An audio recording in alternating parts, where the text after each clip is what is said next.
All right, so I got the basement doorway started.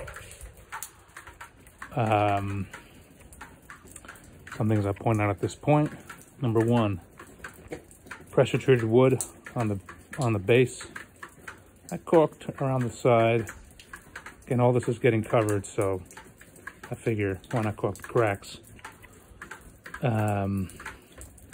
Pressure treated around the side where there was contact with the stone. Pressure treated around the side. Pressure treated around the side. Stuck on top. Just that's step number one. I decided to first do the outline, and then I'm going to do the filler, the door, and I'm planning to put a window here. But first do the outline side, and I'm going to do the same thing here, make an outline around the side, and then filler for the window. Quick tip, I save little shredded pieces from, pieces that I cut. Sometimes you have a little gap. I need I forget what these things are called. You need a little piece of wood or something to fill it so that you can, see, I'm going to put some screws in through here, and I want this piece to be snug against the stucco. And if I would put a screw in here, it would just pull it away. So I'm going to have these pieces of wood here, which are going to help keep the gap. All right. So something which I wanted to show, and that is when I originally put this cement step in, I cemented some wood into the cement so that when I put in these walls, I'll have something to screw the walls into on the bottom. And so if someone pushes against the wall, it's not just going to slide on the cement, it's going to be solid in place. And I put some bolts. I put bolts to hold down that wood. Here's one that's actually a little longer. I'm going to end up putting a washer on there and tightening it, helping hold this wall in place. And here you can see it right here. This is going to go under the door, so it's going to be hidden. But you can see I cemented these pieces of wood with bolts underneath. There's a technique in how to do that to hold this wood down really solidly, and so the wall never moves. I'm sure there's other techniques people have, like putting certain bolts through the wood into the cement, but I wanted to do that right. I felt it was better for me. Okay, at one point over here, originally I only had one 2x6, the outer. See, the 2x6 behind here comes only out to here. So if I didn't have a piece of 2x6 behind here, these screws would have nothing to go into, and this wall would push inward. Obviously it's not what we want. So I had to put a second 2x6 all across that side. Didn't need it structurally, but I needed it to hold up the outer wall. See? Yeah, so we put it in, and now it has a solid piece to push against, to secure against. So this wall is complete, or almost complete. I still have to put the fire blockers on this side, and on that side I'm waiting to put a window, so I'm going to hold off on that. On this side I should put the fire blocker. You can see the plywood here. This is the spot where we're going to slide the door in, caulk around, slide it in. We do have to put the TYVEK wrap on. I did caulk over here on the outside, on the inside, in the center, in between the outer wall plywood and the inner sheetrock. I'm going to be putting insulation foam. I did caulk all the cracks. Again, it's a bit extreme. You don't necessarily have to, but I caulked behind the wood around the sides, on the inside, to create a seal.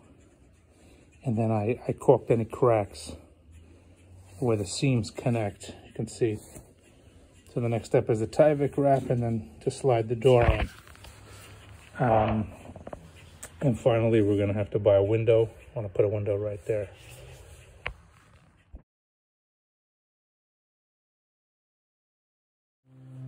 So here I started the process of this window. I'm gonna get the windows tomorrow, so I decided to wait until I actually have the windows, measure them before I build the footer and the header. I'm gonna wait because once you cut the beams for the header, you know, if you need to make it wider, you're in a bind, so better to wait and just do it right. And the same for the footer. All right, so I got the windows.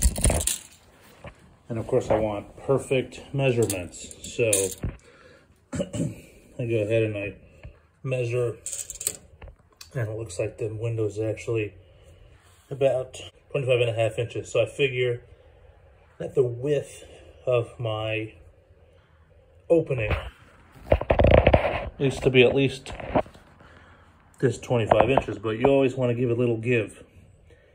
1/4 inch, 1/2 inch, to make sure that if there's any mistakes or inconsistencies, the window will still fit, and then you could just put some insulation foam around the sides or caulk to close the gap once the window's secure in place. And in this direction, from the top to bottom, the height of the window, we got about 40 inches, about 40.5, a little less than 40, 40 3/8.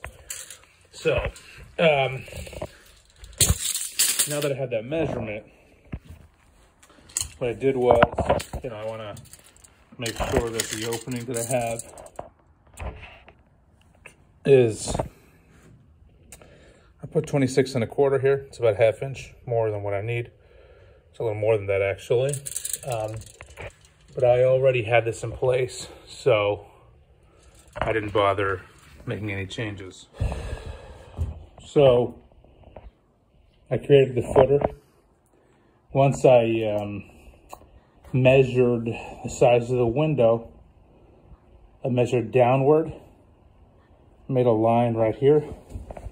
You can see, made a marker as to where the window, size of the window, and then I got these 2x6s. Top takes up 1.5 inches, so I had to, so these are all the 40 inches that is from the bottom here to that marker, minus the 1.5 inches.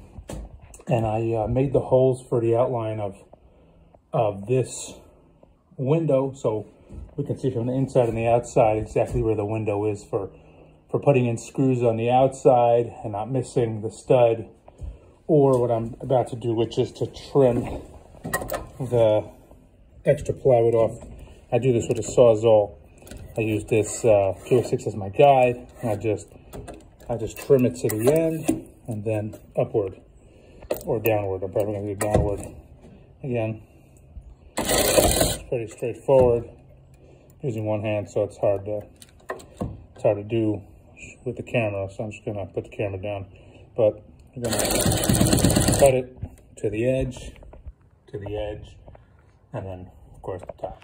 Before I seal everything up, plywood around the sides, I actually took the window and I put it in place through the inside just to make sure it fits well, and it does. So we're gonna seal up the outside.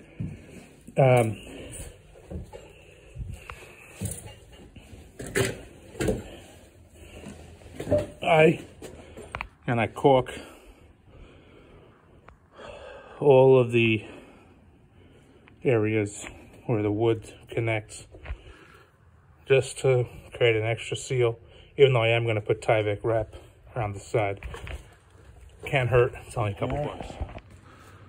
Windows are created, plywood's up, so all that's needed now is a TYVEK wrap.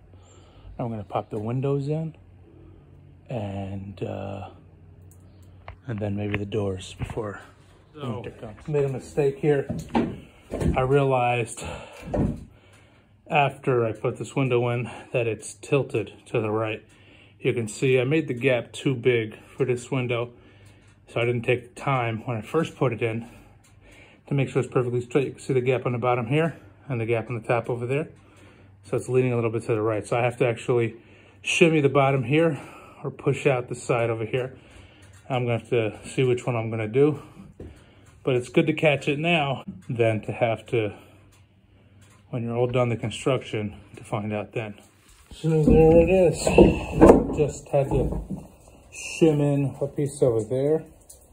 I put a piece over there to hold it in place as well. And now it's firm in place. All right, we got the TYVEK up. We got that window in. And we got that window in. I put the TYVEK on backwards without, I didn't feel the need to advertise for Home Depot and TYVEK. So I put it inside out. It's the same thing. And so there you have it. I've got a window there and a window there. Next, obviously, is the doors for this area, so on and so forth. All right, so we're putting in this door. I took the door off the frame to make it easier, because obviously the frame is lighter without the door on it. And the center here is a little higher than the side, so I put some shims in so that when stepping on this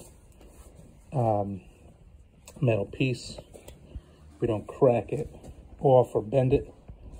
And of course I'm going to cork heavy on the bottom because there's really not much for it to grab to. I could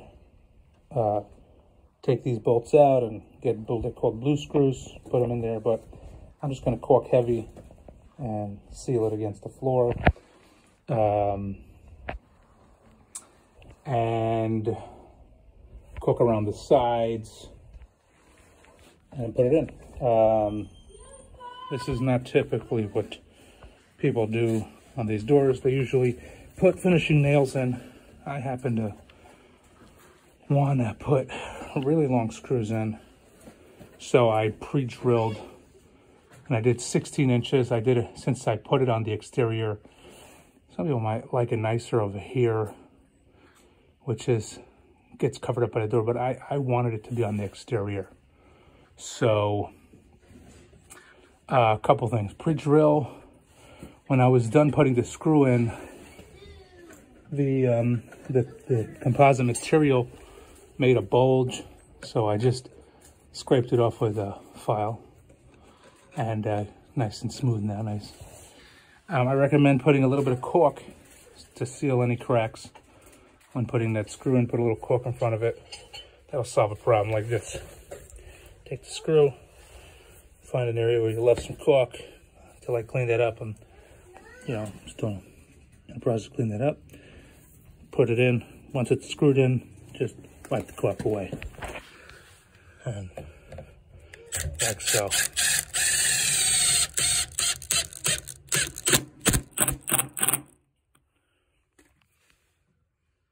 And I'm going to drill it in all the way. I'm going to shim over here because I see that just pushing the screw in is going to bend this out of place. So I got to make sure to put a shim in there so that it stays level. So to find the right, I should have put a shim beforehand, but never mind. There we go. The shim is in. It's not completely filling the gap, so I'm going to take a second shim here. Just slide it in.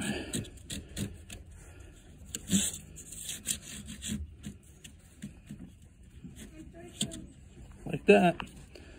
So it's not going to move the screws, going to go through the shims, hold them in place, and then we'll just cut off the edges of the shims.